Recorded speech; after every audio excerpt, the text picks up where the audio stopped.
और भगत सिंह एक मामले में बड़े भाग्यशाली रहे कि उनको आजादी के बाद सम्मान मिला मनीष जी, और सम्मान मिला एकदम शिखर में बैठे हो, उनके ऊपर फिल्में बनी, उनके ऊपर बड़ी किताबें लिखी गई, सब हुआ कि मनीष जी इलाहाबाद में उनका बलिदान हुआ, अल्फ्रेड पार्क में वो मारे गए, लेकिन इलाहाबाद में जो सरकारी अस्पताल बना तो उस सरकारी अस्पताल का नाम चंद्रशेखर आजाद के नाम पर नहीं रखा गया कि वो वीरभद्र तिवारी जो लिखा पढ़ी में 20,000 रुपए लेता था अंग्रेजों से, और जो लिखा पढ़ी में मुखबिर वो है अंग्रेजों ने बकायदे उसको दस्तावेज है। भगत सिंह को लेकर इन्होंने एक झूठ फैलाना शुरू किया कि भगत सिंह कम्युनिस्ट थे, भगत सिंह कम्युनिस्ट थे, ये इन्होंने फैलाना शुरू किया। सर, आज बलिदान दिवस है चंद्रशेखर आजाद का। बहुत लोग आजाद नाम रख रख करके पता नहीं सनातन द्रोह, भारत द्रोह पर क्या क्या खेल करते रहे, और इस चंद्रशेखर आजाद के पूरे चरित्र को छुपा करके कभी भगत सिंह को नायक, कभी लोग राजनीति करते रहे अंबेडकर के नाम पर।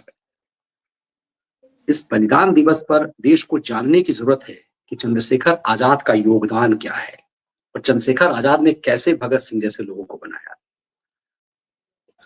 मनीष जी, हमारे जितने क्रांतिकारी हैं उनमें दो लोगों का नाम हमेशा अमर रहेगा, एक भगत सिंह या चंद्रशेखर आजाद। और भगत सिंह एक मामले में बड़े भाग्यशाली रहे कि उनको आजादी के बाद सम्मान मिला मनीष जी, और सम्मान मिला एकदम शिखर में बैठे हो, उनके ऊपर फिल्में बनी, उनके ऊपर बड़ी किताबें लिखी गई, सब हुआ, लेकिन एक आदमी के साथ उतना ही बड़ा अन्याय हुआ, उसका नाम है चंद्रशेखर आजाद। चंद्रशेखर आजाद भगत सिंह के गुरु थे राजनीति में, और ऐसा नहीं कि बहुत पहले हो गया, भगत सिंह से मात्र 24 दिन पहले उनकी मृत्यु हुई है। वो 27 फरवरी 1931 को उनका देहांत हुआ है, बलिदान हुआ उनका, और भगत सिंह का 23 मार्च 1931, 24 दिन का अंतर है दोनों आदमी की मृत्यु के बीच में। लेकिन भगत सिंह को जो सम्मान मिला वो मिलना चाहिए था, लेकिन उसका श्रेय पंजाब की जनता को जाता है। उस समय अकाली दलों की जो सरकारें रहीं उनको जाता है, इन कांग्रेसियों को नहीं जाता। कांग्रेसियों का क्रम अभी बताता हूं कि उन्होंने राजमाता का खिताब दिया था मनीष जी भगत सिंह की माँ को, और वो जब तक रही उनको राजमाता का खिताब था, और उनको जो सरकारी बंगला अलाट हुआ था वो गवर्नर से बड़ा बंगला था चंडीगढ़ के अंदर, उनको इस तरह का सम्मान दिया था। और आज भी भगत सिंह के जन्मदिन पर जो वहाँ मेरे ख्याल से जलंधर के पास कोई जगह है कि वहां पर वो आज भी मेला लगता है और वो सरकारी आयोजन होता है, तो वो वहां की पंजाब की सरकार ने भरपूर सम्मान दिया भगत सिंह को, और उनको वो मिलना चाहिए था, वो मिला उनको। लेकिन इधर हमारे यहाँ आजाद चंद्रशेखर आजाद के साथ क्या किया, तो चंद्रशेखर आजाद का मनीष जी, उनकी माता जी, मैं पहले भी बता चुका हूँ कि वो आजादी मिलने के बाद सन 47 से 1950 3 साल तक वो लकड़ी बीन के, कंडे बीन के वो अपना किसी तरह भोजन करती थी, भगवान ही उनका मालिक था। बाद में उनके मित्र थे सदाशिव मलकापुरकर, वो उनको लेकर आए, तो बाद में झांसी में उनका देहांत हुआ 1951 में, तो उनका किसी तरह जीवन कटा। तो उनकी माताजी, मतलब एक तरह से वो शब्द अच्छे नहीं लगेंगे इनकी माताजी के लिए कहने को, लेकिन बहुत दरिद्र अवस्था में वो बेचारी रही। तो ये अंतर है भगत सिंह और चंद्रशेखर आजाद में।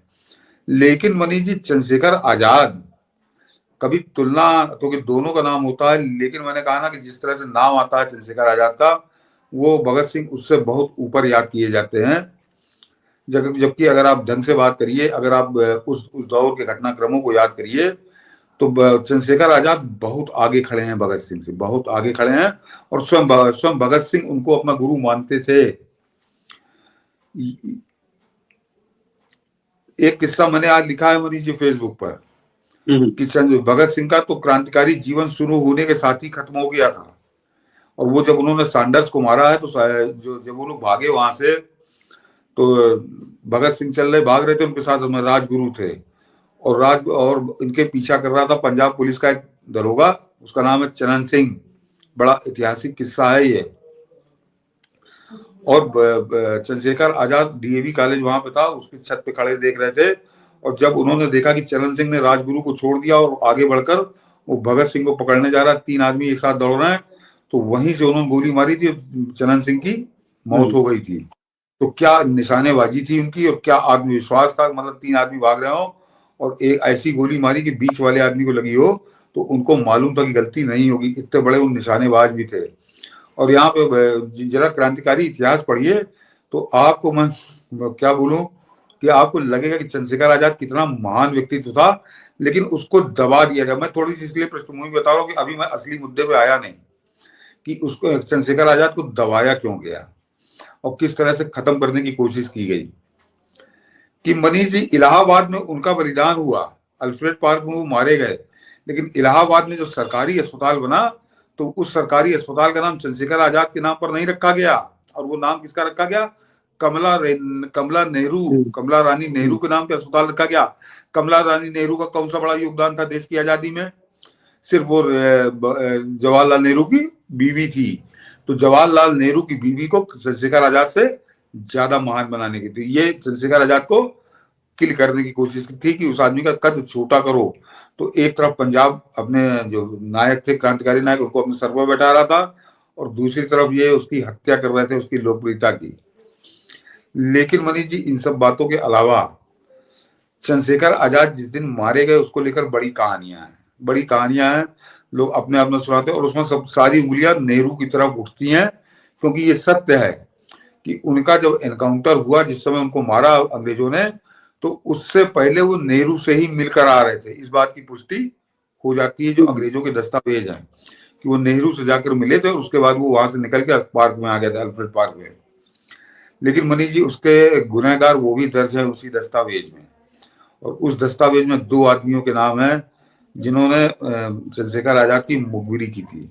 पूरी लगातार मुखबिरी कर रहे थे, और उस दिन भी उन्होंने मुखबिरी की थी। एक का नाम है वीरभद्र तिवारी, कानपुर का था। कानपुर तो रहता था, वो रहने वाला था उरई का। उरई झांसी में आता था, तो उरई जिला हो गया है, जालौन जिला हो गया, उरई उसका हेडक्वार्टर है, तो उरई का रहने वाला था। और यशपाल, बहुत महान पत्रकार, महान पत्र साहित्यकार। इन जरा कम्युनिस्टों का आप प्रपंच समझिए कि मनीष जी वो, और ये दस्तावेज ही है। जरा पहले जरा किताब दिखा दीजिए मनीष जी। मैं दर्शकों से कहूंगा कि अगर आपको चंद्रशेखर आजाद का सच समझना कि वो कैसे मारे गए, तो उससे बेहतरीन दस्तावेज हिंदुस्तान में किसी दूसरे आदमी ने लिखा नहीं है। और वो धर्मेंद्र गौड़ थे। धर्मेंद्र गौड़ ने पुस्तक लिखी है कि चंद्रशेखर आजाद के 2 गद्दार साथी, और उन्होंने कहीं पर भी कोई रियायत नहीं बरती है कि कहीं को उन्होंने नाम छुपाने की कोशिश की हो या नाम ढकने की कोशिश की हो। खुलकर उन्होंने नाम लिखे हैं, और उस दौर के जो दस्तावेज हैं, जो सरकारी कागज हैं, उनकी फोटोएं उन्होंने साथ में दी हैं उस किताब के अंदर। जब उस किताब को आप पढ़ लेंगे तो उसके बाद कुछ कहने सुनने को रह नहीं जाता कि किस तरह से चंद्रशेखर आजाद को मारने के लिए अंग्रेज लालायित थे। तो मनीष जी, उसमें दिया है कि वीरभद्र तिवारी को उस दौर में, यानी सन 31, आज हम 2025 में हैं, यानी 94 साल पहले क्या स्थिति रही होगी। 20,000 रुपए महीना मिलता था, 20,000 रुपए, कि 20,000 रुपए अंग्रेज उसको देते थे, और वो केवल इस काम में लगा हुआ था प्रधान चंद्रशेखर आजाद का उनको एनकाउंटर करवाना है।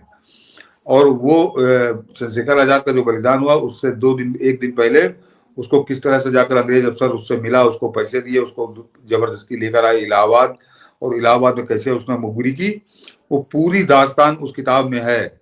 और उस किताब को पढ़िए तो कोई बाकी नहीं रह जाता। तो और वो वीरभद्र तिवारी, अब जरा कांग्रेस का मैं चरित्र बता रहा हूँ। मैं जैसे बता ना कि कमला नेहरू के नाम से अस्पताल, कि वो वीरभद्र तिवारी जो लिखा पढ़ी में 20,000 रुपए लेता था अंग्रेजों से, और जो लिखा पढ़ी में मुखबिर वो है, अंग्रेजों ने बकायदे उसको दस्तावेज है। वो वीरभद्र तिवारी जब आजादी के बाद पहले चुनाव हुए तो वो उरई टाउन एरिया का चेयरमैन हुआ। मनीष जी, चेयरमैन कांग्रेस, ये कांग्रेसियों का चरित्र है कि बजाय उसको फांसी पे लटका देने के, उसको वो टाउन एरिया का चेयरमैन हुआ अपने यहाँ का। और वो हमेशा याद किया जाएगा क्योंकि वो पहला था, आजादी के बाद जो पहला टाउन एरिया चेयरमैन चुना गया वो वीरभद्र तिवारी था, जो गद्दार था, जिसको लिखा पढ़ी में बाकायदे दस्तावेज है कि चंद्रशेखर आजाद की मुखबिरी उसने की थी, जिसने जाकर अल्फ्रेड पार्क तक जाकर उसने बताया था कि वो बैठे हैं। ये पूरा वर्णन है उसमें, क्योंकि चंद्रशेखर आजाद को मनीष जी कोई पहचानता ही नहीं था। सबसे बड़ी समस्या अंग्रेजों के सामने ये थी, तो उनको एक ऐसा आदमी भी चाहिए था जो पहचानता हो। तो उसने जाकर किस तरह से पहचानवाया, ये पूरा उसमें वर्णन है। तो उसको तो इन्होंने बनाया चेयरमैन, और मनीष जी दूसरे गद्दार शिरोमणि यशपाल, यशपाल का नाम उसमें बड़े विस्तार से उन्होंने दिया कि किस तरह से वो रकम लेते थे और किस तरह से क्रांतिकारियों की सूचनाएं वो पहुंचाया करता था यशपाल। और ये बता दूं कि यशपाल को मर नहीं गया था, यशपाल उसके बाद बहुत दिन जिंदा रहा, इसी लखनऊ में रहता था और लखनऊ में सरकारी कांग्रेस सरकार के संरक्षण में उसने सबसे पॉश इलाका, जैसे दिल्ली में कनॉट प्लेस, ऐसे यहाँ पर हजरतगंज, उस हजरतगंज में सबसे एक कॉफी हाउस पे उसने कब्जा किया था सरकार की तरफ से, सरकार उसके साथ थी और वो कांग्रेसी मंत्रियों, कांग्रेसी मुख्यमंत्रियों का अड्डा हुआ करता था, बैठकबाजी का। और उस यशपाल को जो चंद्रशेखर आजाद की मुखबिरी में लगा हुआ था, उसको मनीष जी पद्मश्री दिया था कांग्रेसियों ने, पद्मश्री। तो जो चंद्रशेखर आजाद के बलिदान के समय जिनके ऊपर पूरी जो है वही दो आदमी जिम्मेदार थे। मनीष जी किताब देख रहे हैं, जरा ट्वीट को दिखा दीजिए ताकि दर्शक उसको देख लें कि उस किताब को आप दर्शकों को समझ में आएगा कि आप इस किताब को पढ़िएगा जरूर। चंद्रशेखर आजाद के दो गद्दार साथी, ये अपने आप में जिंदा इतिहास है चंद्रशेखर आजाद के मौत का, कि कैसे उनको मौत के घाट उतरवाने में अंग्रेज तो उन्होंने जाकर वहां पे गोली चलाई, गोली उनके लग गई, लेकिन किस तरह से उन्होंने मरवाने में हिंदुस्तानियों का हाथ था। और दो हिंदुस्तानी, जिसमें एक का नाम था वीरभद्र तिवारी और दूसरे का नाम था यशपाल। तो वो और उस यशपाल, और बता दूं कि जिस समय पूरा देश उस यशपाल को एक बड़ा काबिल लेखक, हम लोग भी बचपन से ही मानते रहे कि यशपाल की कई सारी हमने कहानियां पढ़ी, बड़ा काबिल लेखक थे। नहीं वो शायद तस्वीर आप डालना भूल गए वो पुस्तक की। वो चलिए, अच्छा ये दिखाता है जी। नहीं, यशपाल को मनीष जी बड़ा साहित्यकार, वो था कम्युनिस्ट, वो कांग्रेस में कभी नहीं रहा, वो कार्ड होल्डर था, कम्युनिस्ट पार्टी का कार्ड होल्डर था। और मुझको हमेशा बड़ी आग लगती है जब कभी बैठकर ये टेलीविजन डिबेट में वो कम्युनिस्ट जो आ जाता है, वो एक कौन सा श्रीवास्तव है, वो भौंकने लगता है दुनिया भर की बातें, और जब देखो तब वो नाथूराम गोडसे की बात करते हैं। पलट कर कभी कोई भाजपा का प्रवक्ता जवाब क्यों नहीं देता कि जरा यशपाल को जवाब दोगे, जिसके बारे में बाकायदे अंग्रेजों के दस्तावेज उपलब्ध हैं, जिनको धर्मेंद्र गौड़ अपनी किताब में छाप गए हैं, लेकिन ये कभी भाजपा प्रवक्ता पूछते नहीं है। वो कम्युनिस्टों में रहा, और मैं जो हमेशा बताता हूँ कम्युनिस्टों के साथ किस तरह से इनका गठबंधन था कांग्रेसियों का, कि उसने दर्जनों यात्राएं जो है विदेश यात्राएं, सरकारी जो डेलीगेशन जाया करते थे, जो मनीष जी को अच्छे से याद होगा, कांग्रेसी भेजा करते थे कि साहित्यकारों की टोली जा रही, फलाने की टोली जा रही, दिमागी जा रही, और उसमें अपने चमचे, दलाल, भड़ुए, इस टाइप के लोगों को भेजा करते थे। उसमें वो लगातार वो विदेश घूमा करता था। यहाँ पर मैंने कहा कनॉट प्लेस जैसे दिल्ली का, यहाँ पर उसने काफी हाउस पे कब्जा कर रखा था, और उसको उसने बकायदा एक अड्डा बन गया था कांग्रेसी मंत्रियों मुख्यमंत्रियों का। और उसके कर्म क्या थे ये मैंने बताया आपको। मतलब तो ये वजह क्या रही होगी कि कमला नेहरू, मतलब ये नेहरू से लेकर के पूरी कांग्रेस पार्टी, पूरा लेफ्ट लिबरल गिरोह चंद्रशेखर आजाद को, भगत सिंह की तो खूब चर्चा करता है कि वो वामपंथी थे, भगत सिंह के को नायक बनाने का, चंद्रशेखर आजाद के खिलाफ इस कदर साजिश की वजह क्या रही होगी? ये तो आपने कहानी बता दी कि चलो ऐसा किया गया, लेकिन इसकी वजह क्या रही होगी? इसकी वजह बता देता हूँ मनीष जी। एक तो भगत सिंह को लेकर इन्होंने एक झूठ फैलाना शुरू किया कि भगत सिंह कम्युनिस्ट थे, भगत सिंह कम्युनिस्ट थे, ये इन्होंने फैलाना शुरू किया।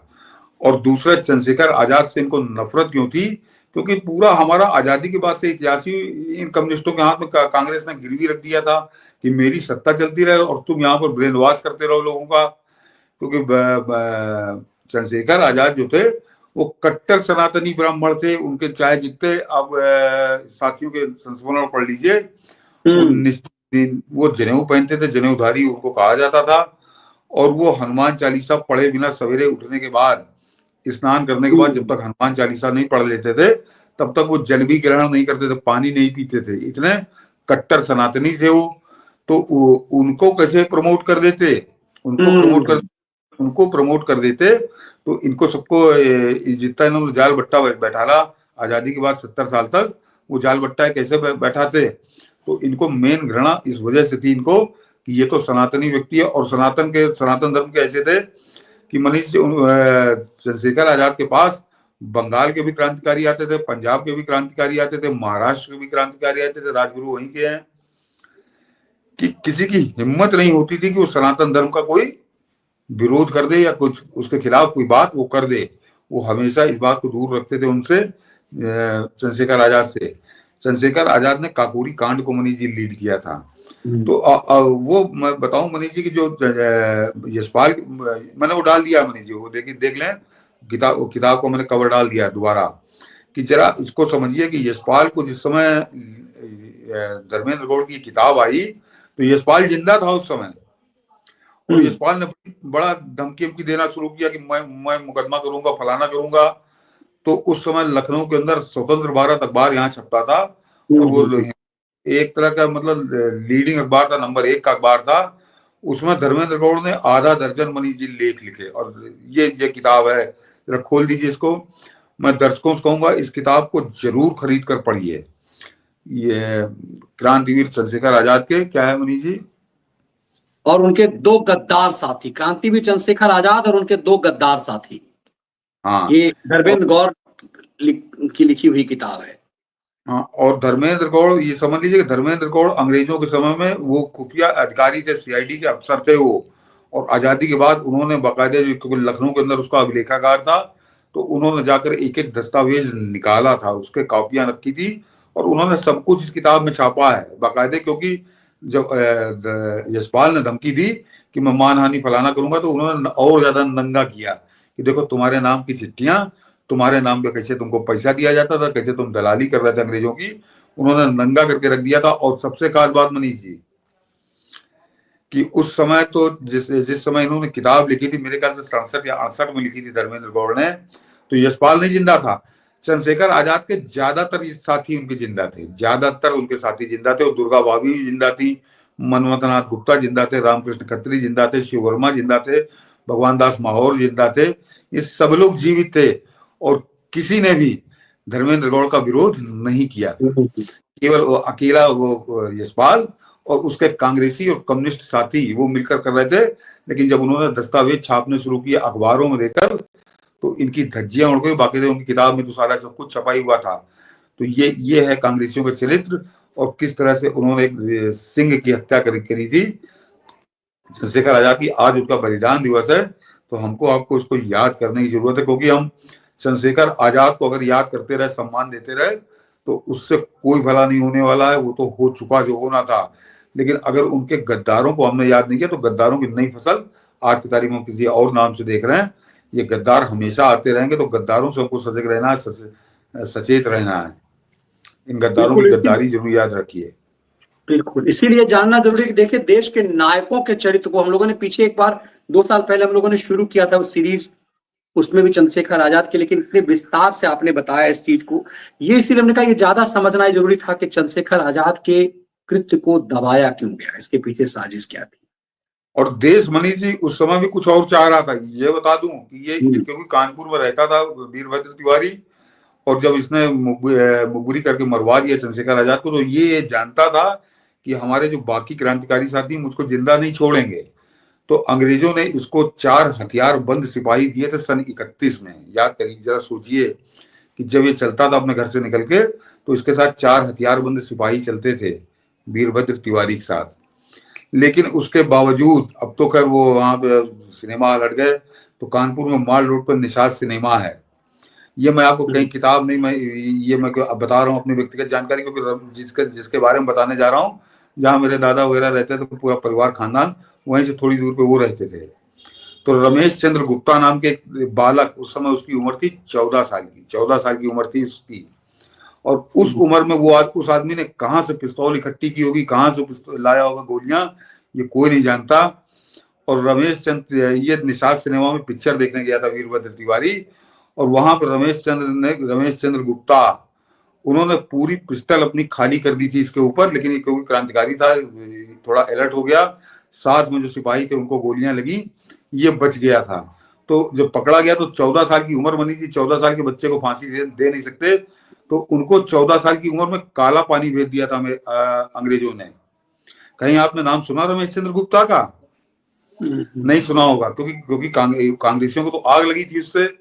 और जरा उसके बाद एक दहशत बताता हूँ मनीष जी रमेश चंद्र गुप्ता की, क्योंकि जो थोड़ा कानपुर के लोग होंगे, कुछ अपने दर्शक हैं, तो वो बहुत अच्छे जानते हो कि ये वीरभद्र तिवारी कानपुर के आर्या नगर में रहता था और रमेश चंद्र गुप्ता मंडी में रहते थे। कानपुर के दर्शक समझ रहे होंगे मैं जो जगहों का नाम बता रहा हूँ। तो रमेश चंद्र गुप्ता जब आजादी मिली वो छूट कर आए काला पानी से, तो उन्होंने बाकायदे वीरभद्र तिवारी के पास संदेश भिजवाया था मनीष जी कि देखो उस समय मैं 14 साल का था, मेरा निशाना चूक गया, मैं लड़का था और तुम बच गए। अब क्योंकि देश आजाद हो गया, जो चंद्रशेखर आजाद का सपना था वो पूरा हो गया, तो अब मेरा गुस्सा उतना तो नहीं है, लेकिन अभी मेरा गुस्सा इतना कम भी नहीं हुआ है। अगर तुम मेरे आंखों के सामने पड़ गए तो मैं तुमको निश्चित गोली मार दूंगा, क्योंकि अब मेरे पास लाइसेंसी रिवॉल्वर है। और मनीष जी, मैंने लगा जो कानपुर के लोग हैं उनको ज्यादा आनंद आएगा जान के कि जो आर्या नगर से रेलवे स्टेशन आने का रास्ता है वो मंडी होकर ही आता है और मेन रोड है लखनऊ कानपुर की। लेकिन वीरभद्र तिवारी जब तक जिंदा रहा वो कभी मंडी के वाली रोड पे नहीं आया। वो घूम कर माल रोड से घूमता हुआ उधर से आता था। तो ये थी दहशत और ये थे वो लोग जो समर्पित थे। तो रमेश चंद्र गुप्ता को लोग जानते नहीं थे, उन्होंने क्रांति कथा नाम से किताब लिखी है, वो भी कहीं गर्त में खो गई, मैंने बड़ी कोशिश की लेकिन मुझे मिल नहीं रही हो। तो ये ऐसे ऐसे लोग थे जिन्होंने अपना सर्वस्व स्वाहा कर दिया उन चंद्रशेखर आजाद के लिए। देश के लिए छोड़िए, चंद्रशेखर आजाद के लिए 14 साल की उम्र में काला पानी काटने चले गए, 13-14 साल वो बंद रहे, लेकिन उनको कुछ नहीं मिला। वो बेचारे बाद में अपना धंधा पानी करके किसी तरह जीवन चला रहे थे, कर्मठ आदमी थे तो ठीक था। लेकिन वीरभद्र तिवारी वो टाउन एरिया का पहली बार चेयरमैन हो, तो बाद में तो कांग्रेस का नेता हुआ, वो बाकायदे कांग्रेस उसमें ज्वाइन करी, कांग्रेस का नेता वगैरह सपूत था।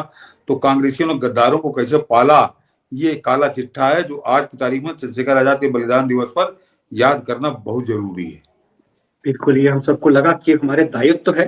बहुत सारा विश्लेषण हम लोग करते हैं, लेकिन इतिहास में जिन नायकों के साथ अन्याय हुआ, इतिहास के नायकों के साथ, उसे याद करने की जरूरत है और सबसे महत्वपूर्ण उन गद्दारों को समझने की जरूरत है। आज मैं छावा फिल्म देखकर कहा, कभी सतीश जी भी देख लेंगे तो उस पर चर्चा जरूर करने की जरूरत है। व्यूअर्स से कहूंगा जरूर उसे देखिए, तब समझ में आता कि गद्दारों ने क्या किया है। बिना गद्दारों के आपके इतिहास के साथ क्रूरतम मजाक नहीं होता। जिन इस औरंगजेब को नायक बताया जाता है, बताया गया मुगलों के द्वारा, और पूरी फिल्मों में आपने सब उस दिन दिखाया था ना वो कि कैसे अमिताभ बच्चन और राखी मिलकर के मुगलों का भजन, अरे मुगलों ने क्या दिया, मुगलों ने क्या दिया। सोचिए, जिसने इस देश की संस्कृति को नोच ली उसे नायक बनाया गया। तो इस फिल्म को देखिए आप लोग, और ये विश्लेषण इसीलिए था, हम लोगों ने प्रयास इसीलिए किया कि आप अपने नायकों को जानिए जिसे इतिहास से मिटाया गया, और उन गद्दारों को भी समझिए जिसे नायक बना दिया गया कई मायने में। ये तमाम चीजें हैं जो बेहद महत्वपूर्ण है। लोग इस विश्लेषण को हम यहीं विराम देते हैं। आप सबसे आग्रह होगा कि वीडियो को लाइक और शेयर जरूर कीजिए। जय हिंद, वंदे मातरम।